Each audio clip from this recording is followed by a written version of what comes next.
भगवान श्री पार्श्वनाथ की स्तुति करते हुए एक छंद लिखा गया है।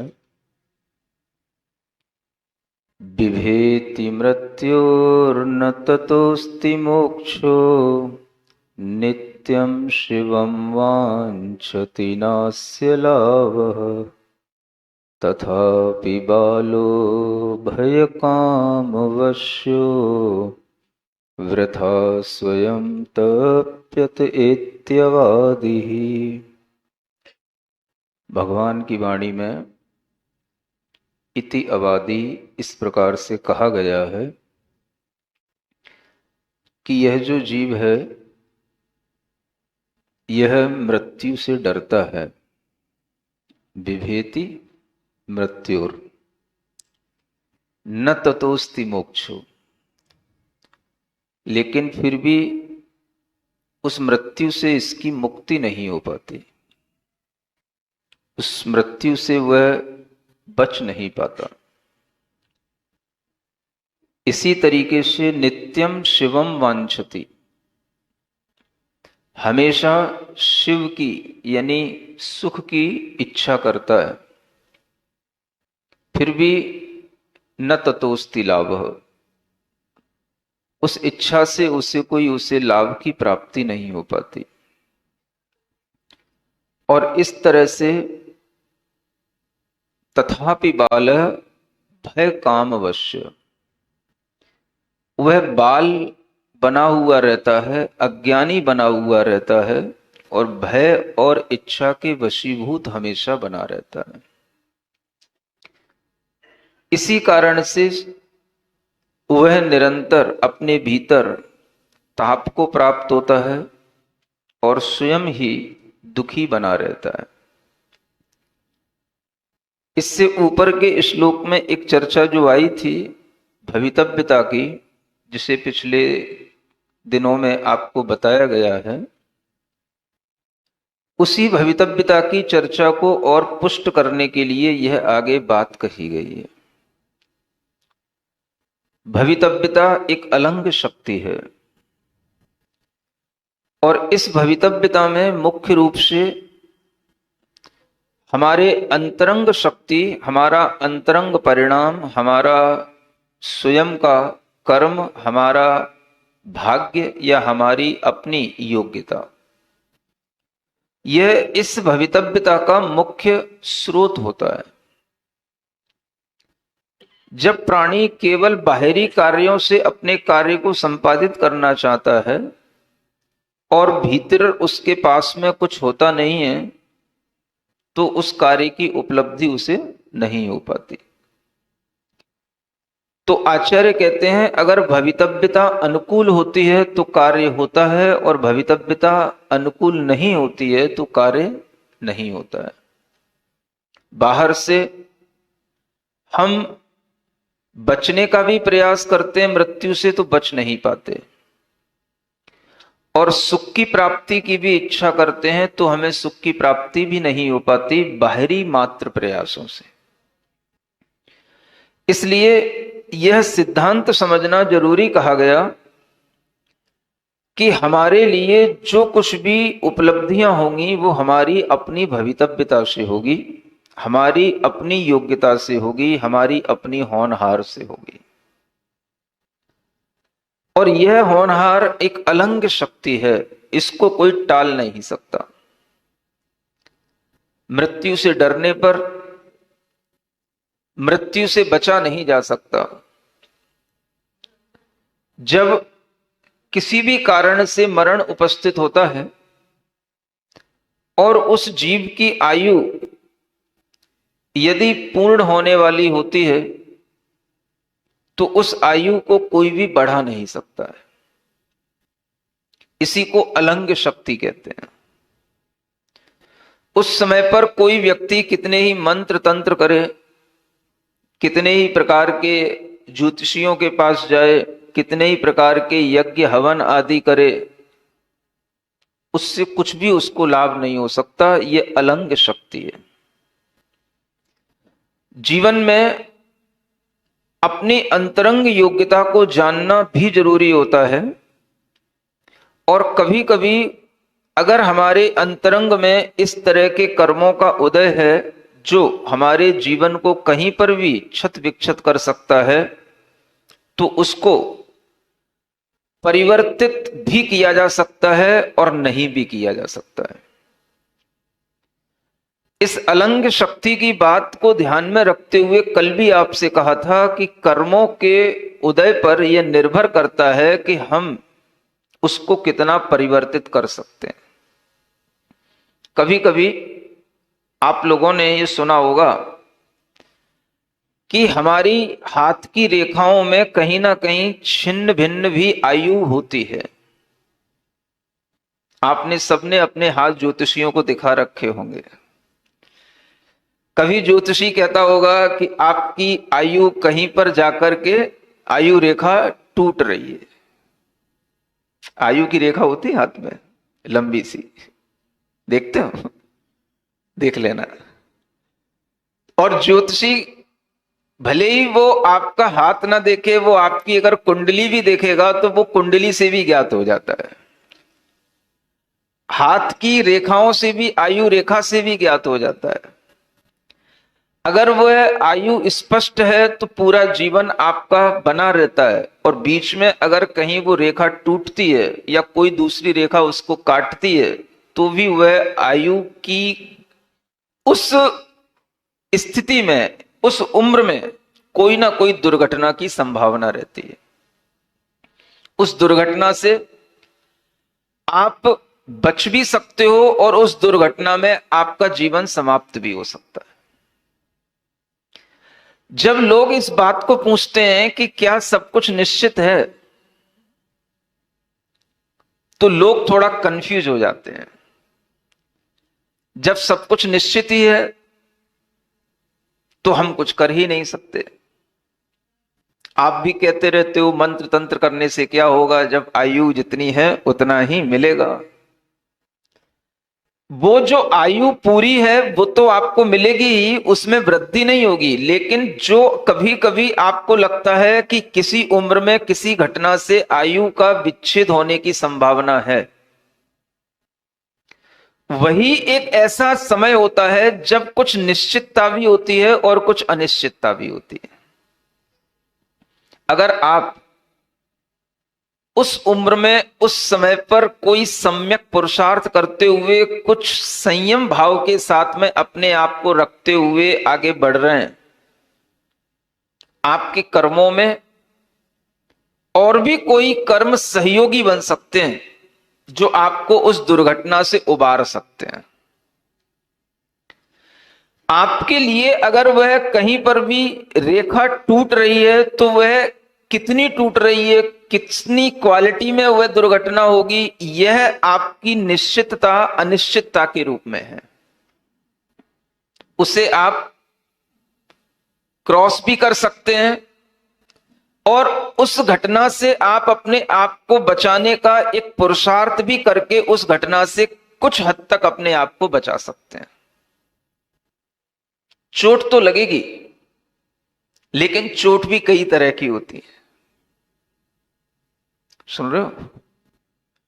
जिस उम्र में आपके लिए वह आयु कर्म का निषेक अपना फल देगा, उस उम्र में वह घटना आपके साथ घटित तो होगी, लेकिन उस घटना में अगर कहीं पर कोई कमी आ सकती है तो वह आपके अपने कर्मों के कारण से ही आ सकती है।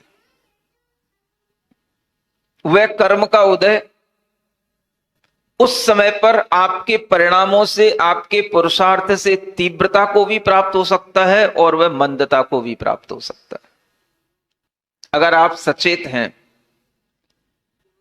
पाप से डरे हुए हैं, धर्म भाव से अपने आप को आगे बढ़ा रहे हैं, तो वह घटना आपके सामने आ सकती है, आपको एहसास कराएगी कि घटना हुई है, लेकिन उससे आप बच भी सकते हैं। जिसे आप कभी कभी कहते हैं मैं बाल बाल बच गया। कैसे बच गया? बाल बाल का मतलब, यहां तो बाल कह रहे हैं, तथापि बालो भय काम वश्यो यहां तो बाल को अज्ञानी कहा जा रहा है, और जब आप कहते हैं मैं बाल बाल बच गया, तो क्या मतलब होता है? माने बाल बराबर बच गया। इसका मतलब क्या होता है? हाँ, जैसे कि किसी ने सामने से मान लो गोली मारी और वो आपके कान के पास से निकल गई, क्या हो गया? बाल बाल बच गया। किसी ने आपके ऊपर सामने से हथियार फेंका और वो बिल्कुल आपके सिर के ऊपर से निकल गया छूते हुए, क्या हो गया? बाल बाल बच गया। आपकी गाड़ी चलती चली जा रही थी और वो सामने ट्रक में घुस भी गई, लेकिन फिर भी आपके लिए उसी समय पर ब्रेक लगाना हो गया और वह बिल्कुल गाड़ी टूट भी गई, आगे का हिस्सा खराब भी हो गया, लेकिन वह आपके लिए कोई चोट तक नहीं पहुंच पाई, आपके पास तक वह चोट नहीं आ पाई। क्या हो गया? बचते हो ना कई बार, इसको क्या बोलते हैं? बाल बाल बच गया। ये कैसे बच गया? सुनते हो? ये भी बच गया, ये भी बच गया, ये बाल बाल कैसे बच गया? अब ये जो बच जाता है, वो बचने का भी उसका अपना एक पुरुषार्थ होता है, और वो बचना वो नहीं है जो गब्बर कह रहा है ये भी बच गया वो भी बच गया और फिर आखिरी में वो सब उसकी गोली के नीचे आ जाता है। आप अगर एक बार बच जाते हो तो बच के रह भी जाते हो, और वह जो आपका बचना हो गया, आपने कभी सोचा मैं किससे बच गया? अब आप कभी पूछना, ज्योतिषी से पूछना, पूर्व निर्धारित जो घटनाएं होती हैं उन घटनाओं की जानकारी रखने वाले निमित्त ज्ञानियों से पूछना कि ये घटनाएं होनी थी, लेकिन होने से पहले हमको भी पता था, लेकिन हमारे किसी ना किसी अच्छे कर्म के कारण से ये हम बच गए, जिसे हम बोलते हैं बाल बाल बच गए। समझ आ रहा है? आप आयु कर्म की जितनी पूर्णता होनी है उस पूर्णता में एक समय भी आगे नहीं बढ़ा सकते, ये बात निश्चित है।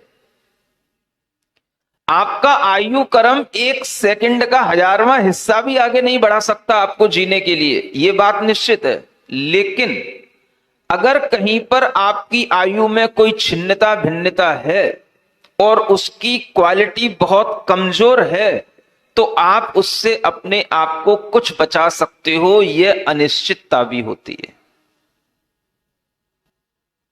अगर आपके साथ में आपका पूर्व कर्म कुछ पुण्य के साथ में आपका साथ दे, तो आपके लिए वह घटना होते होते भी बच जाती है, और अगर आपके लिए वह पुण्य कर्म साथ नहीं होता है तो एक छोटी सी घटना से भी वह बड़ी घटना घटित हो जाती है।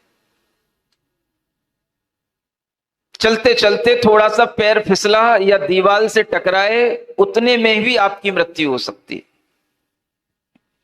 और कभी कभी बड़ी बड़ी एक्सीडेंट होने के बाद भी कुछ नहीं होता है, गाड़ी चकनाचूर हो गई लेकिन हम बच गए। निश्चित होता है वह भी हमारी आयु के साथ होता है, और कुछ अनिश्चित होता है वो भी हमारी आयु के साथ होता है, और ये सबके जीवन में कभी ना कभी होता है, आपको महसूस होता होगा। आप कभी सोचना कि कब हम बाल बाल बच गए। सुनते हो? याद आता है कुछ है? आता है? जो बच गए वो किसके कारण से बच गए? वो ही हमारी भवितव्यता थी, वो कभी कभी बचा पाते हैं। और ये घटनाएं कुछ भी कभी भी हो सकती हैं। आप ये समझते हो कि ये घटनाएं हमारे जीवन में हुई, ये हमारे अपने पाप कर्म के कारण से हुई, लेकिन इन घटनाओं से आप किसी भी तरह बच गए। और कभी कभी बहुत भयंकर घटना, एक व्यक्ति जयपुर में आया और उसने पाद प्रक्षालन किया, और उसके बाद वह तुरंत ही गाड़ी से चला गया। और इतनी तेजी से वो गाड़ी से जा रहा था, इतना जबरदस्त उसका एक्सीडेंट हुआ कि उसके लिए ये कहा जाए कि उस एक्सीडेंट में उसे किसी भी रूप में बचना ही नहीं था, इतना जबरदस्त एक्सीडेंट हुआ उसको। सारा मुंह, हाथ, पैर, सब जगह टांके, सब जगह किसी ना किसी तरीके से अस्थि में ब्रेक आ गया, हड्डियां टूट गईं। सब कुछ होने के बावजूद भी वह किसी ना किसी तरीके से उसकी आयु पूर्ण नहीं हुई और कुछ ही दिनों में वह उस घटना से उबर गया और उसकी हड्डियां भी धीरे धीरे सब ज्वाइंट हो गईं और वह पूर्ण रूप से अब ठीक भी हो गया।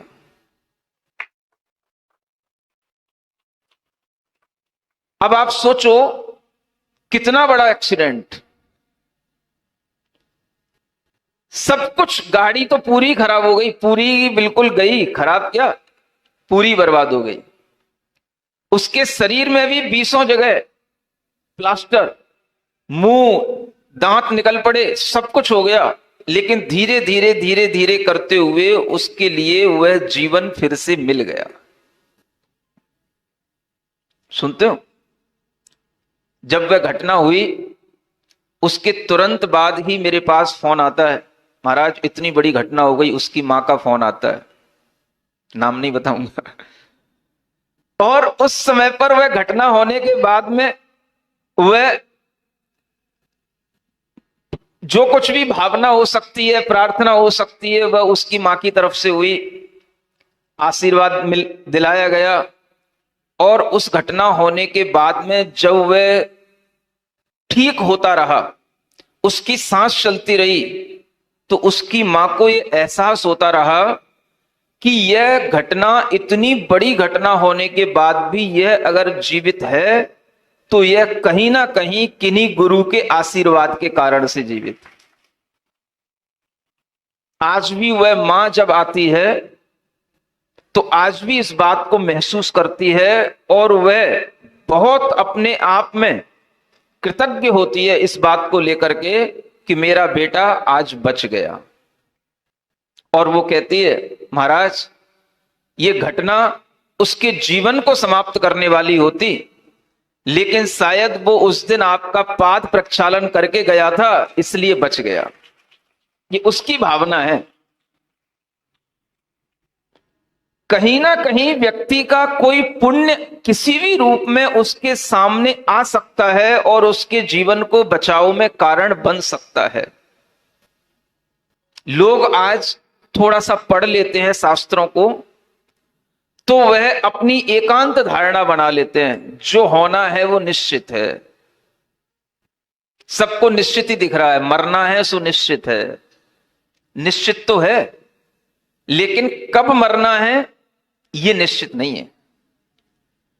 आयु के अंत में मरना निश्चित है, लेकिन आयु पूर्ण होने के बीच में भी कई घटनाएं ऐसी होती हैं जहां पर हमारी निश्चितता अनिश्चितता दोनों हो सकती हैं।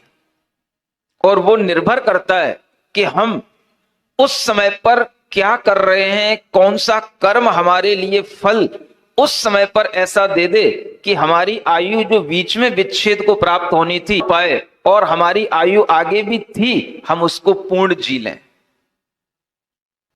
ये अनिश्चितता भी हमारे सामने रहती है।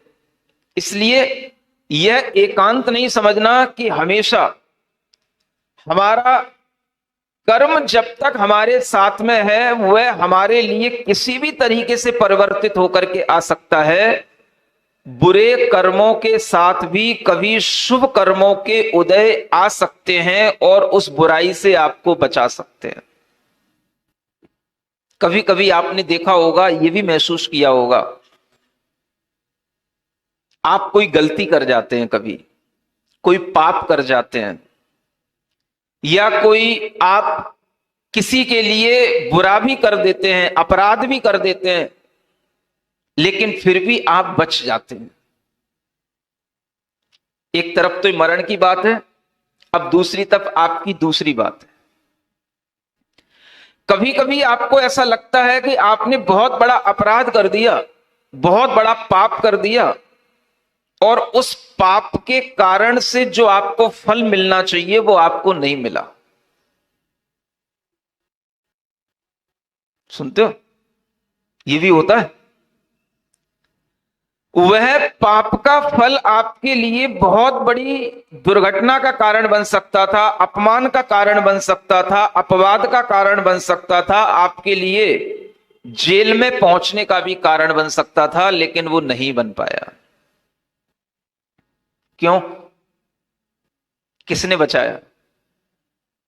कभी कभी आदमी एक बार अगर कभी पाप कर लेता है, उससे कोई भी हिंसा आदि की कोई घटना हो जाती है और वह उससे अपने आप को बचा हुआ महसूस करता है कि किसी को पता नहीं पड़ा और मैं बच गया, तो वो क्या समझता है? अपने आप को बहुत होशियार समझता है। मैंने इतना बड़ा कृत्य कर लिया और किसी को पता नहीं पड़ा। उस होशियारी में वह उस कृत्य को दोबारा फिर करने की कोशिश कर लेता है, और फिर उसके कारण से जब वह उस कृत्य को फिर से कर लेता है तो फिर वह पकड़ा जाता है। पहली बार में क्यों नहीं पकड़ा गया? कभी आप विचार करते हो ये आपकी होशियारी है या ये आपके पुण्य कर्मों का आपके साथ सहयोग है? अभी पाप होते हुए भी आपका पुण्य आपका साथ दे रहा है, आप बच गए, लेकिन वही कार्य आपने फिर दूसरी बार किया, तीसरी बार किया, और वह पुण्य जब आपका साथ नहीं दे पाया, आपके पल्ले में पाप का भार ज्यादा हो गया, तो फिर उसी के कारण से जो बड़ी घटना थी वो तो आपने बचा ली, और एक छोटी घटना थी उसमें आप फंस गए। कई बार होता है लोग बड़े बड़े ऑफिसों में काम करते हैं, बड़ी बड़ी रिश्वत लेते हैं, बड़े बड़े काम करते हैं, करोड़ों की रिश्वत ले लेते हैं, पच जाती कई बार, और कई बार 10-20 हजार लेते हुए पकड़े जाते हैं। सुनते हो? करोड़ों के घपले कर दिए, उस समय कुछ नहीं हो पाया, और कई बार 10,000 क्या, एक कोई किसी ने बस ऐसे ही मेज पे रख दिया और किसी ने फोटो खींच लिया और वो पेपर में छा गया और वो पकड़ा गया, बर्बादी हो गई। आप कभी सोचते हो इसके पीछे क्या है? जब आपने करोड़ों का घपला किया तब तो आप समझ रहे थे मैं होशियार हूं, कोई नहीं देख रहा है, और जब आपके 10,000 मात्र के घपले में आप पकड़े गए तब आपको लगता है कि इसने मेरे लिए धोखा दे दिया। वो धोखा उसने नहीं दे दिया, वो आपकी भवितव्यता है। आपने अपने पाप को इस तरह से बढ़ा लिया कि वह पाप आपका एक छोटे से कार्य के लिए भी भारी पड़ गया, और जिस समय पर आपने बड़ा घपला किया था उस समय पर आपका पुण्य साथ दे रहा था, उस समय आपको पुण्य की याद नहीं आई, आपको अपनी होशियारी याद आ रही थी। हम होशियार हैं, हमको कोई नहीं पकड़ पाता है, हम बच जाते हैं।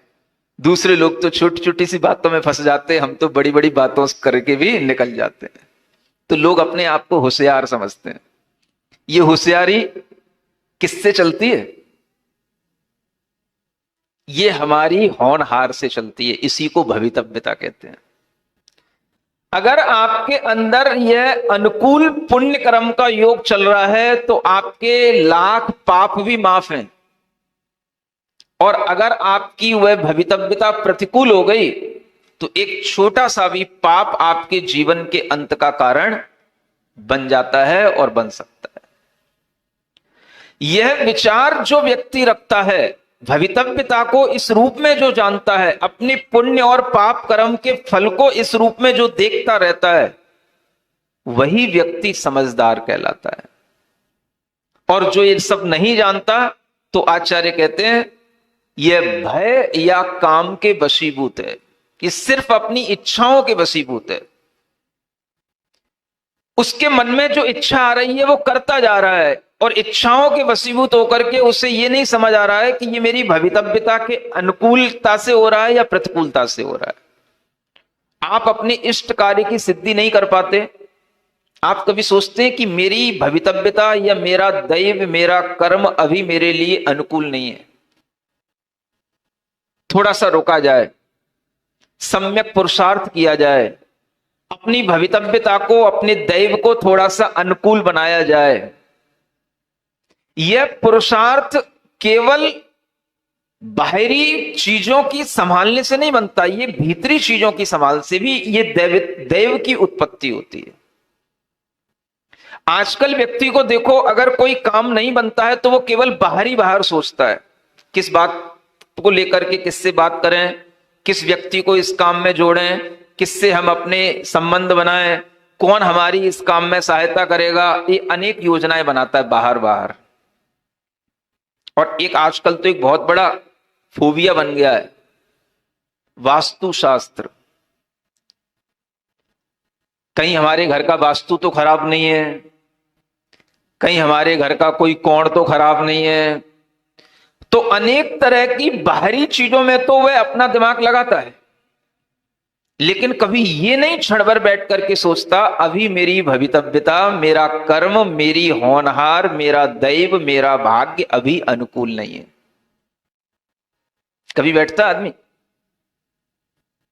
बस इसी को कहते हैं आचार्य ये बाल है, ये केवल काम के वशीभूत है, इच्छा के वशीभूत है। व्यक्ति को अपने इष्ट की सिद्धि के लिए, अपने भवितव्य को भी अनुकूल बनाने के लिए पुरुषार्थ करना चाहिए, और वह पुरुषार्थ उसका अगर भीतर से होता है तो ही वह बाहरी कार्य करने के लिए बाहर निमित्त उसे अपने आप सहजता में प्राप्त हो जाते हैं। आचार्य यही कह रहे हैं कि आदमी केवल बाहरी पुरुषार्थ से हर कार्य को सिद्ध करने की कोशिश कर रहा है, और बाहरी पुरुषार्थ सबका एक जैसा हो रहा है, लेकिन सबको एक जैसा फल नहीं मिल रहा है। फल किससे मिलेगा? फल अपनी भवितव्यता के अनुसार मिलेगा।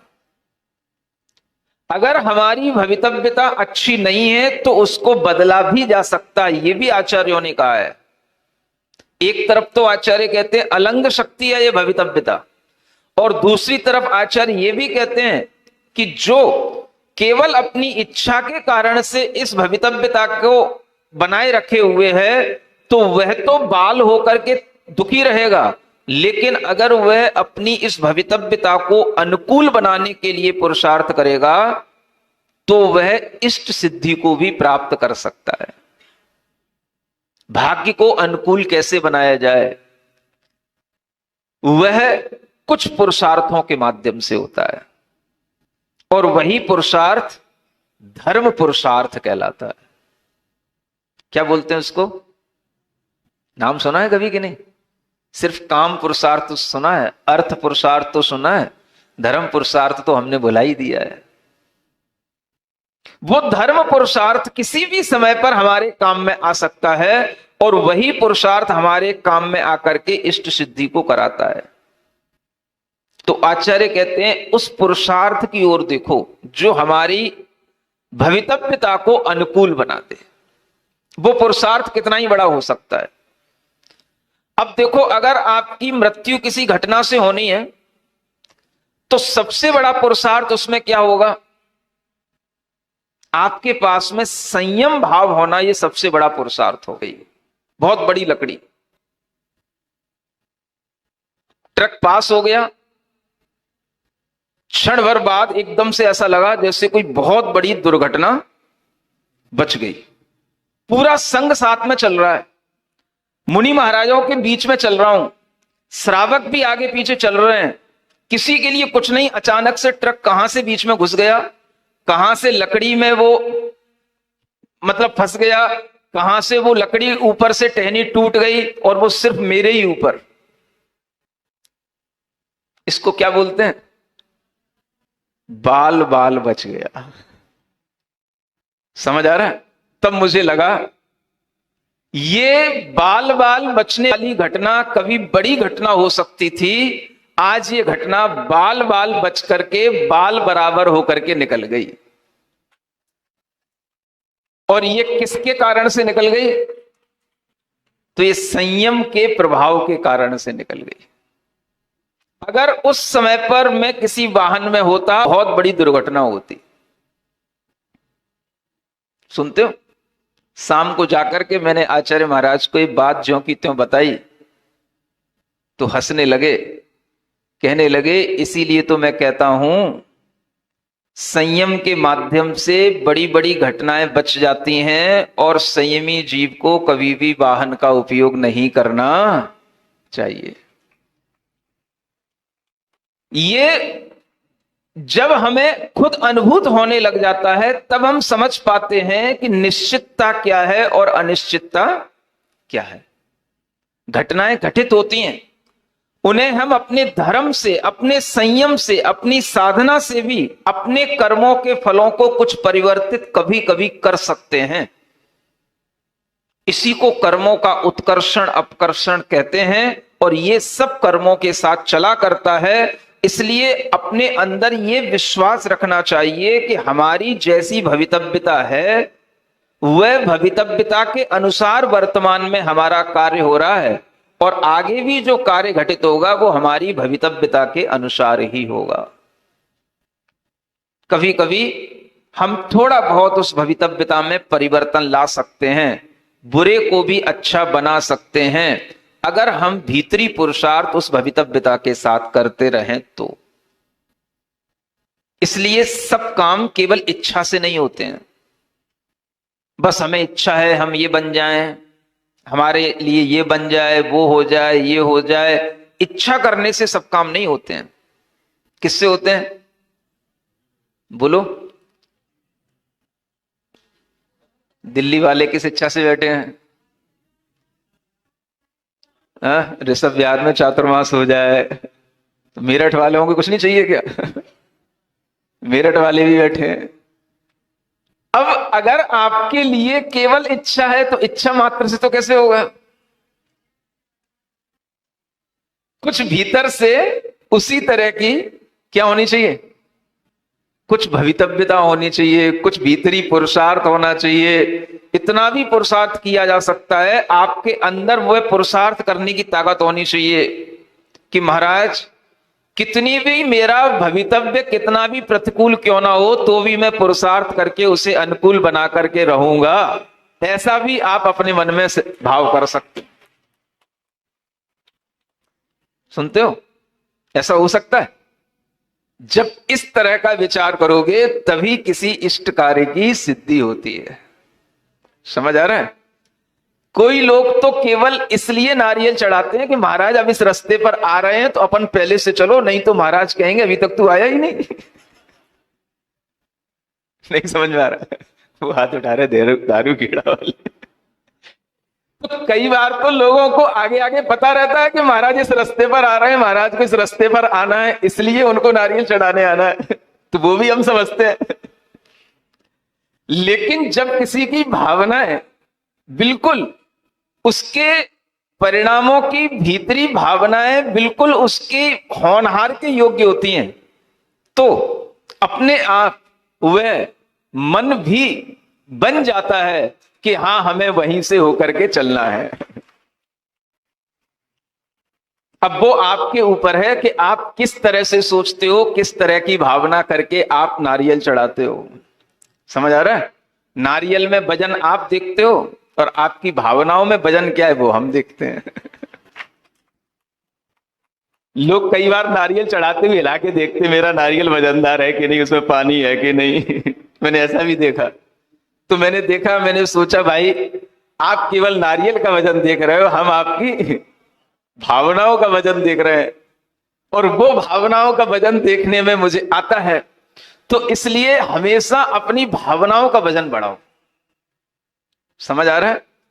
अनुकूल भी होता है तो कभी कभी प्रतिकूल भी होता है, और कभी कभी प्रतिकूल को भी अपनी भावना से अनुकूल भी बनाया जाता है। यह भी हमें आचार्यों ने सिखाया है।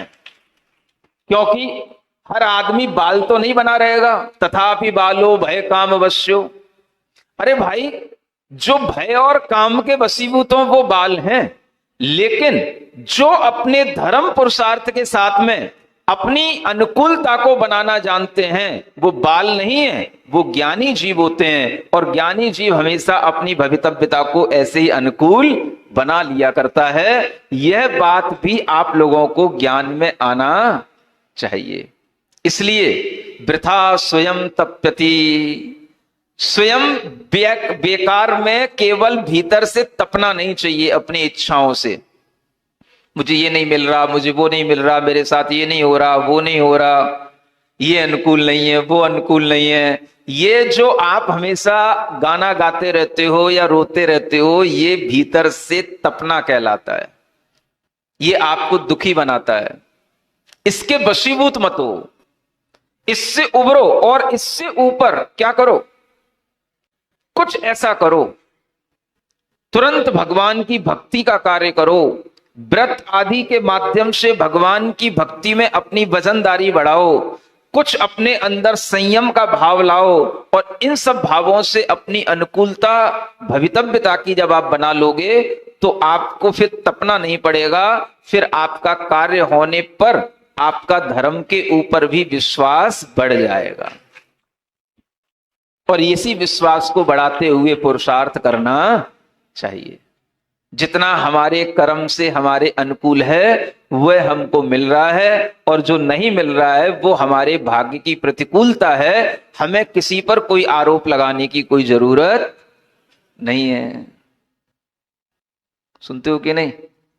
नहीं महाराज, मन है कि मानता, वास्तु शास्त्री को बुलाओ, टोने टुटके करने वाले को बुलाओ, किसी बाबा के पास चलो, कहीं झंडा चढ़ाओ, कहीं चादर चढ़ाओ, कहीं कुछ करो, हो जाना चाहिए, कुछ काम बनना चाहिए।